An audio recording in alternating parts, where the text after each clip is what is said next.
Hi friends, എല്ലാവർക്കും പുതിയൊരു വീഡിയോയിലേക്ക് സ്വാഗതം. ഞാനിന്ന് കക്കിരി വിത്ത് മുളപ്പിക്കാനുള്ള തയ്യാറെടുപ്പിലാണ്. ഇത് ഞങ്ങൾ സ്ഥിരമായി വാങ്ങുന്ന കിസാൻ എക്സൽ എന്ന ഷോപ്പിൽ നിന്നാണ് വാങ്ങിയത്. അപ്പോൾ ഇത് മുളപ്പിക്കുന്നത് എങ്ങനെയെന്ന് നമുക്ക് കാണാം. ഇതിനായി നമുക്ക് ആദ്യം വേണ്ടത് കുറച്ച് ചകിരി കമ്പോസ്റ്റാണ്. അതിലേക്ക് കുറച്ച് ചാണകപ്പൊടി കൂടി ആഡ് ചെയ്യാം. നന്നായി മിക്സ് ചെയ്തതിന് ശേഷം ഇതുപോലൊരു ട്രേ എടുക്കുക. അതിലേക്ക് നമുക്ക് ഈ കമ്പോസ്റ്റും ചാണകപ്പൊടിയും കൂടി മിക്സ് ചെയ്തത് നിറച്ച് കൊടുക്കാം. ഒരുപാട് പ്രസ് ചെയ്യേണ്ട ആവശ്യമില്ല, വളരെ കുറഞ്ഞ രീതിയിലൊന്ന് പ്രസ് ചെയ്താൽ മതി.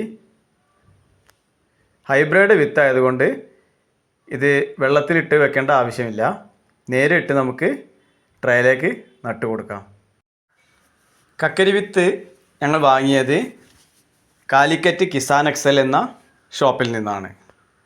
ഹൈബ്രിഡ് വിത്തായതുകൊണ്ട് നല്ല റിസൾട്ടായിരിക്കും ഉണ്ടാവുക.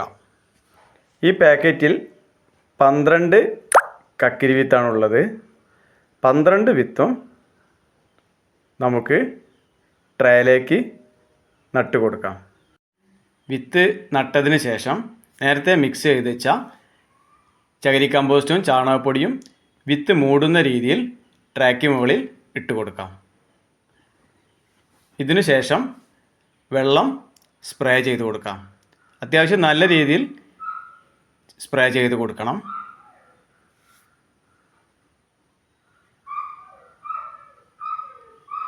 ഇനി ഇത് കൂടുതൽ വെയിൽ തട്ടാത്ത വിധത്തിൽ നമുക്ക് വയ്ക്കാം. വിത്ത് നട്ട് 3ാമത്തെ ദിവസമാണ്. ഏകദേശം മുളയൊക്കെ വന്ന് തുടങ്ങിയിട്ടുണ്ട്. നമ്മൾ നട്ട എല്ലാ വിത്തുകളും മുളച്ച് വന്നിട്ടുണ്ട്. വിത്ത് നട്ടത് മുതൽ എല്ലാ ദിവസവും ചെറിയ രീതിയിൽ വെള്ളം സ്പ്രേ ചെയ്ത് കൊടുക്കണം. ഇനി ഈ ട്രേ ചെറിയ രീതിയിൽ സൂര്യപ്രകാശം കിട്ടുന്ന തോതിൽ വയ്ക്കാം. ഇത് 5ാമത്തെ ദിവസമാണ്. ഏകദേശം നമ്മൾ നട്ട എല്ലാ വിത്തുകളും നല്ല രീതിയിൽ തന്നെ മുളച്ചു വന്നിട്ടുണ്ട്.